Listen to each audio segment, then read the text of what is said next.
Basically तो ये, अगर आप इसको थ्योरेटिकली देखें और एकेडमिकली देखें तो इसका आगाज जंग का जो था, हाँ रीजन इंडिया ने प्रोवाइड की। उसने कश्मीर पे कब्जा किया, कश्मीर के ऊपर लेजिस्लेशन की, उसने उसको कंट्रोल किया।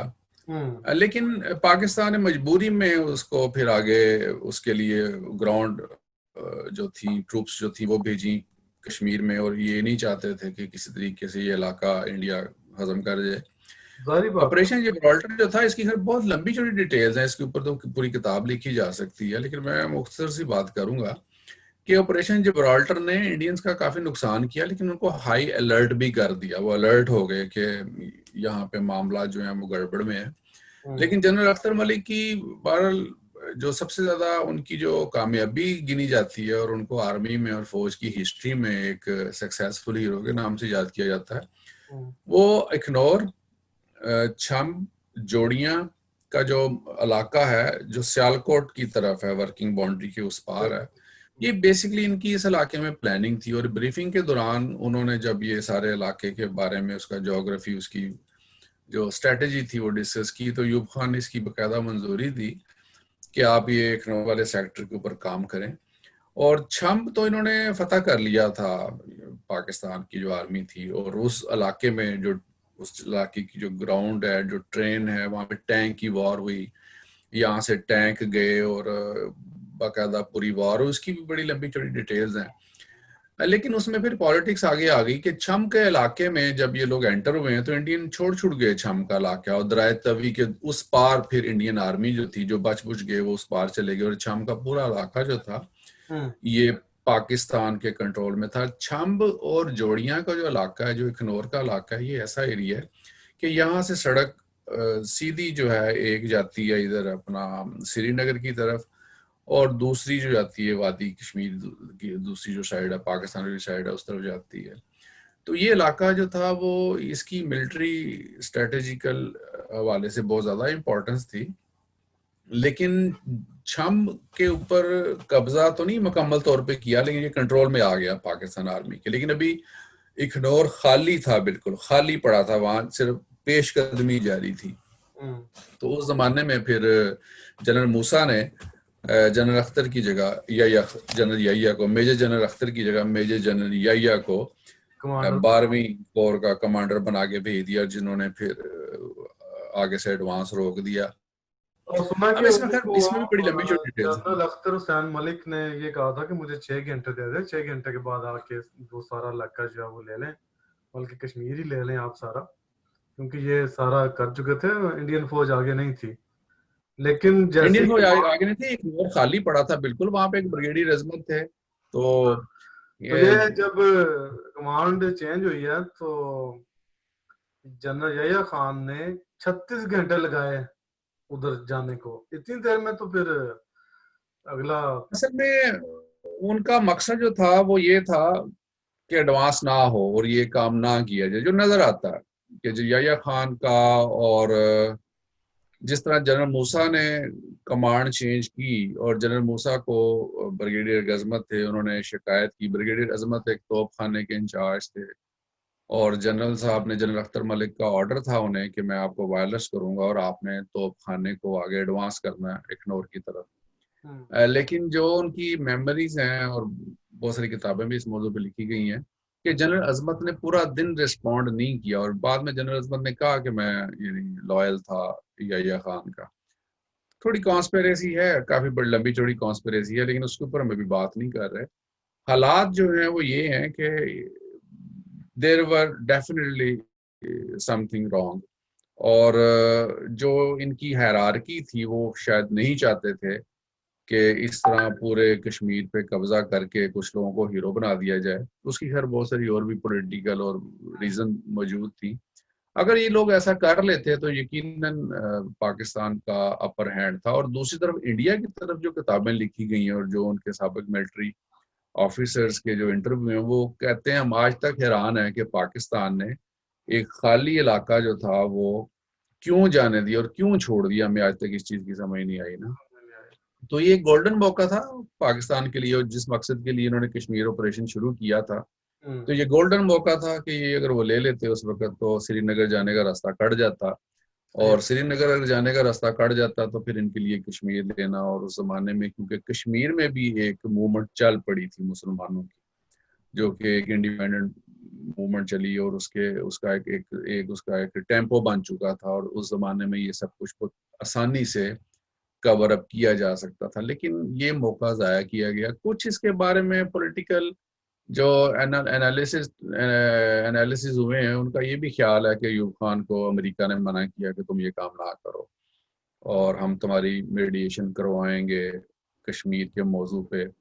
लेकिन बाद में अमेरिकन भी थे जो वो भी इस बात पे वो नहीं आए, और मजबूरन अयूब खान को फिर किताब भी लिखनी पड़ी, फ्रेंड्स नॉट मास्टर्स। तो इसके घर बहुत सारे पहलू हैं कि इन्होंने ऐसा क्यों नहीं किया, लेकिन जो कुछ भी हुआ ज़ाहिर है वो अच्छा नहीं हुआ। वो दिन आज का दिन कश्मीर पाकिस्तान के लिए फिर एक ख्वाब बन गया। बिल्कुल सही। और इसके रिएक्शन में ज़ाहिर है आपने एक दफा जंग शुरू कर दी अखनौर पे, बहुत बड़ी जंग हुई वर्किंग बाउंड्री के ऊपर। तो उसका नतीजा फिर ये निकला कि इंडियंस ने भी फिर महाज खोल लिए, उन्होंने लाहौर फतह करने का प्रोग्राम हाँ। बना लिया, बयान दे दिए। बीबीसी पे तो खबर भी चल गई थी कि जो इंडियन जर्नैल है उसने जिमखाना क्लब लाहौर में जाके जनाब वो विस्की का पैक शैक लगाना या लगाया, यस। और दूसरी हाँ। तरफ जनाब राजस्थान की तरफ से उन्होंने महाज खोल दिया। लेकिन फिर पाकिस्तानी फौज बड़ी बेजिगरी सी लड़ी, इसमें तो कोई शक नहीं कि इसमें ये इंडियन के मुकाबले में 1/3 थे अपने सामान, अपनी आर्मी और यस। अपने वसाइल के हवाले से। लेकिन ये बात तो यानी इसमें तो कोई शक नहीं कि पाकिस्तान की फौज ने फिर जिस बेजिगरी से लड़ के ना सिर्फ इंडियन को रोका है बल्कि इनको पीछे तक धकेला, और केरन सेक्टर तक चले गए हैं लाहौर से इनको निकाल के। बिल्कुल। तो इसकी खैर बड़ी लंबी चौड़ी डिटेल्स हैं।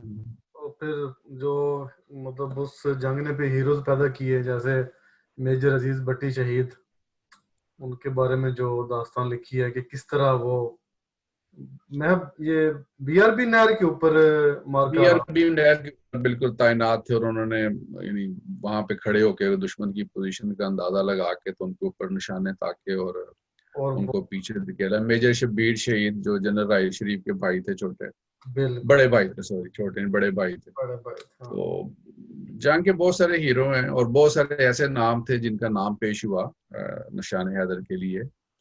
और एक मेजर थे वो, ये जो छम के मास के ऊपर वो टैंक 4 लेके उन्होंने पूरा गांव फतह किया, मेरे नज़र से उनका नाम निकल गया, उनका नाम भी पेश हुआ। अब्दुल अली मलिक थे शायद कोई। नहीं नहीं, वो तो अब्दुल अली मलिक तो जनरल अख्तर मलिक के छोटे भाई थे, लेकिन एक छोटे भाई। मेजर थे शाह थे, मेरे जहन से उनका नाम निकल हाँ गया। हाँ हाँ, उनका नाम था वो सैयद, मेरे भी जहन से नाम निकल गया। हाँ उनका नाम था कुछ, तो वो भी बड़े, उन्होंने बड़ी दलेरी से टैंकों की जंग में हिस्सा लिया। तो ये बार इसमें बहुत सारी दास्तानें रकम हुई बहादुरी की, और बड़ी तारीख रकम हुई, कौम पूरी एक हो गई। सबसे जो इम्पोर्टेंट फैक्टर था कि पूरी पाकिस्तानी कौम एक, उसमें जज्बा पैदा हो गया। और 65 का जमाना जो है ना पाकिस्तान की कौम के लिए, ये इसके बहुत सारे पहलू हैं कि कौमियत के हवाले से लोग अपने इख्तलाफात भूल के सियासी मामला जो थे, एक दफा इख्तलाफात जो थे वो दब दुब गए। मोहतरमा फातिमा जिन्होंने बहरहाल इसकी जो थी मुखालफत की थी, और उनकी मुखालफत वक़्त ने साबित किया कि बिल्कुल ठीक थी। इसके बहुत से नताइज निकले हैं 65 के वॉर के। एक तो इसका नतीजा ये निकला कि पाकिस्तान में पॉलिटिकल इंस्टेबिलिटी उसके बाद आई है बहुत दूसरे हवालों से। बांग्लादेश में बहुत सारा एहसास महरूमी पैदा हुआ, जो कि अयूब खान के ज़माने में शुरू हो गया, क्योंकि डेवलपमेंट सारी सेंटर में हो रही थी। पाकिस्तान सेंटर था, इस्लामाबाद सेंटर था, बिल्कुल। और वहाँ पे ऑलरेडी महरूमी थी।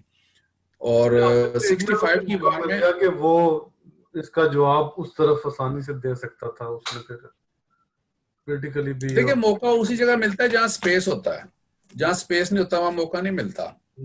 तो बांग्लादेश में मूवमेंट्स फिर उसके बाद चली। बंगालियों को सबसे ज्यादा एहसास हुआ, उन्हें अदम तहफ़्फ़ुज़ का एहसास हुआ। उन्होंने कहा सारी जंग लड़ी गई, सारी आर्मी सारी एयरफोर्स जो थी वेस्ट पाकिस्तान में थी, उनके पास तो एक डिवीजन फौज में नहीं थी वहां पे बांग्लादेश में उस जमाने में, वेस्ट ईस्ट पाकिस्तान में। और उन्होंने कहा आज, और इंडिया ने वहां हमला नहीं किया, ठीक है, और अगर इंडिया उस बॉर्डर को खोल देता तो वहां तो कुछ भी नहीं था। तो सारा इंडिया का फोकस भी इधर ही था, आपके वेस्ट पाकिस्तान की तरफ। ईस्ट पाकिस्तान की तरफ तो गया कोई नहीं। तो उसके फिर नताइज आगे निकले, वो भी फिर आपके सामने है। और इसके खैर बहुत सारे कॉन्सिक्वेंस, भुट्टो साहब की मूवमेंट चल पड़ी फिर उसके बाद। अच्छा, जंग के बाद क्या हुआ कि जाहिर है पाकिस्तान का भी बहुत सारा इलाका जो था वो इंडिया ने कब्जे में कर लिया, कुछ मकामात पे पाकिस्तान ने इंडिया का इलाका कब्जे में कर लिया।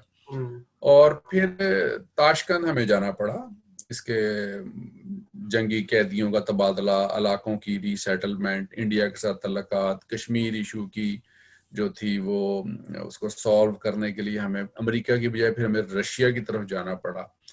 ताशकंद में लोग गए, अयूब खान गए, इधर से भुट्टो साहब गए, और वजीर आजम लाल बहादुर शास्त्री थे वो गए। वहां पे ताशकंद एक कार्ड हुआ जिसको कि भुट्टो साहब ने नापसंद किया, और उन्होंने कहा कि जो चीजें हमने जंग में जीती थी वो अयूब खान ने टेबल पर हार दी हैं। और उसका नतीजा फिर एक पॉलिटिकल मूवमेंट के सूरत में आपको नजर आता है पाकिस्तान में। भुट्टो साहब की एक मूवमेंट चलती है, और उस मूवमेंट के नतीजे में फिर अयूब खान को इक़्तिदार छोड़ना पड़ता है, और उनकी जगह फिर याह्या खान आ जाता है। फिर याह्या खान जब आता है तो फिर आपको एक और जंग का सामना करना पड़ता है, जो कुछ याह्या खान ने कंडक्ट किया बांग्लादेश में ईस्ट पाकिस्तान में इलेक्शन के बाद, कि अक्सरियत के बावजूद शेख मुजीब को इक़्तिदार नहीं दिया गया, जिसका नतीजा ईस्ट पाकिस्तान सेपरेशन की सूरत में निकला है। तो ये 65 के बाद ऑनवर्ड्स बहुत सारे एपिसोड चलते हैं पाकिस्तान में।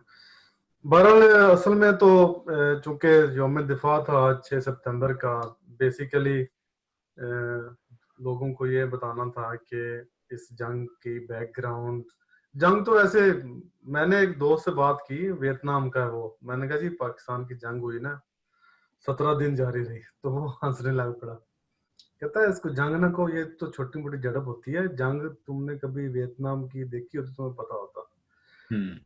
वो कहता है कि लोग बाहर गलियों पे मरे हुए इंसानों का गोश्त खाने पे मजबूर जब हो जाए ना, तो उसको जंग कहते हैं। जो कई कई साल 6-6 7-7 साल जारी रहे, उसको जंग कहते हैं। ये 17 दिन की जंग कौन सी जंग है? बहरहाल चूंकि हमें इसी जंग का पता था, इसलिए हम इसी का जिक्र करते हैं। चूंकि 17 दिन की जंग नहीं, हमारी कमर तोड़ के रख दी। पाकिस्तान बजट की दुनिया मसाले देती थी, पाकिस्तान डेवलपमेंट की तरफ जा रहा था, और आपके मुल्क में बेतहाशा तरक्की हो रही थी। उसके बाद फिर आप 17 दिन की जंग के नतीजे में जो नोज डिक्लाइन आया है, हाँ, और उसके बाद संभलने का मौका नहीं मिला पाकिस्तान को। अब तक इसको गुजरे कितने 55 साल से ज्यादा अरसा हो गया, 56-57 साल। 55 साल में आप संभल नहीं सके इस 17 दिन की झड़प के अंदर, जंग के बाद तो इतना ज्यादा नुकसान। बहरहाल जंगों का तो नुकसान ही होता है। दूसरी बात ये मैं सोच रहा था कि अब देखे ना, मेरे बड़े अच्छे दोस्त हिंदू हैं, हिंदू मजहब में भी हमसाये को बहुत अहमियत दी गई है, और इधर इस्लाम में भी। और ये दोनों हमसाये होके जो है वो एक दूसरे की जानी दुश्मन है। मुझे फिर ये समझ नहीं आती इनकी जो तालीमात हैं वो कहाँ जाती हैं। लेकिन आ जाके वही चीज़ के फिर हर चीज़ सियासत की नज़र हो जाती है। तो मेरा बेसिकली इनको यही पैगाम था कि हमसायों की तरह आप अच्छे तरीके से रह लें, तो जो एक बेचारा एक आम आदमी है उसकी जिंदगी कम से कम जो है वो इजी हो जाएगी। वो जो दर बदर ठोकरें खाता फिरता है, भूखे मर रहे हैं उधर बच्चे, उनको पूरी जो है न्यूट्रिशन नहीं मिलती, ये मसाइल आप लोगों के जो हल हो जाएंगे। लेकिन इसके पीछे क्या वजह है कोई समझ नहीं आती इस बात की। लेकिन बार हमने चूंकि पाकिस्तान अपना मुकदम है उसलिए उसका जिक्र किया है कि किस तरह ये शुरू हुआ, और उसमें जो हीरोज का भी आपने बताया, मेजर शबीर शरीफ शहीद और मेजर अजीज भट्टी शहीद, इनको निशान हैदर का जो है वो एजाज मिला। इसी तरह और भी बहुत सारे सिपाही जो जिन्होंने जान का नजराना पेश किया, दाद के काबिल हैं, काबिल तहसीन हैं। तो आखिर पर आप कोई पैगाम देना चाहें? हमारा पैगाम है मोहब्बत जहां तक भी पहुंचे। मोहब्बत जहां तक ही पहुंचे जी, इससे अच्छा और क्या पैगाम हो सकता है। इसके साथ ही दोस्तों आज का प्रोग्राम खत्म करते हैं। इंशाल्लाह अगले किसी प्रोग्राम में आपसे फिर मुलाकात होगी। तब तक के लिए इजाजत। अल्लाह हाफिज। अस्सलाम वालेकुम रहमतुल्लाहि व बरकातहू। ज़ियाद भाई आपका बहुत बहुत शुक्रिया।